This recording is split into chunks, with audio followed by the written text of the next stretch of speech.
Usicebo ufene nomuntu la. Kodwa lo muntu akukhulunywa ngaye. Sidalo.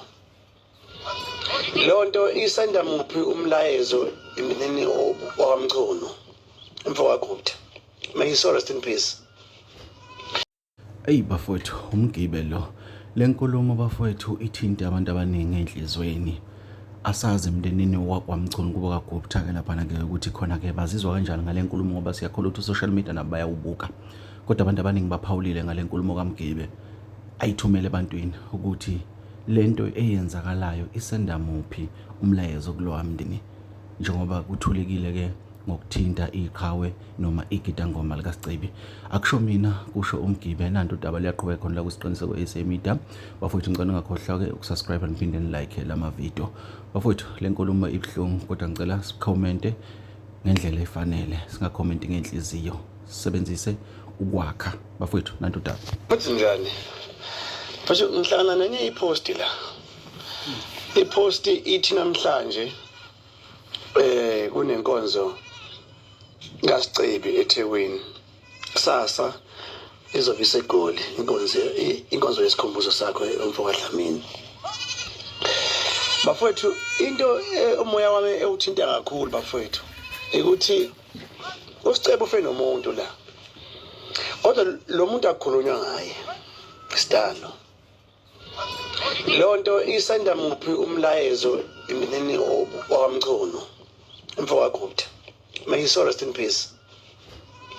Isenda muphi umlayezo kumagidangoma amanye akhona. Singabala omshofo, singabala othibela, singabala amagidangoma alomfolo ulimit. Khona elibi nje elinomlomo ngazuthi ome kanje.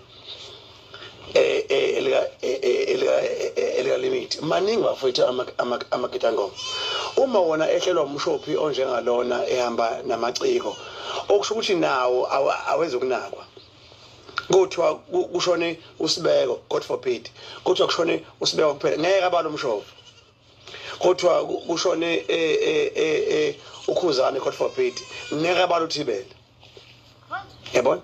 Even the contributions eyenziwa ngabantu beyenzela lemndeni it's uneven bafowethu.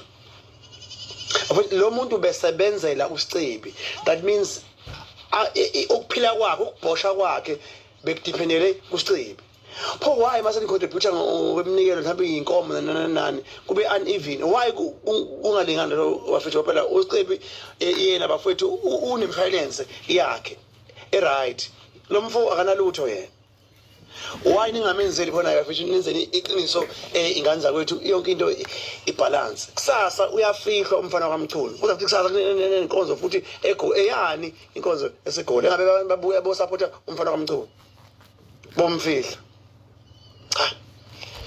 Kuningi nje bafowethu kuningi kodwa nje lento ishiya nesinye isithombe bafowethu njengabalandeli bamaskandi ukuthi makwenzeka umuntu ehamba siqinisa kakhulu ngapha ecikweni sikhohlwe elinye iciko ebesebenzisana nalo leciko bafethu ukuba igidangoma nalokho uciko nakho lo bafethu nakho lokho madoda. So nje lento bafethu ibhlungu bafethu ibhlungu ngempela ingane zakwethu ibhlungu.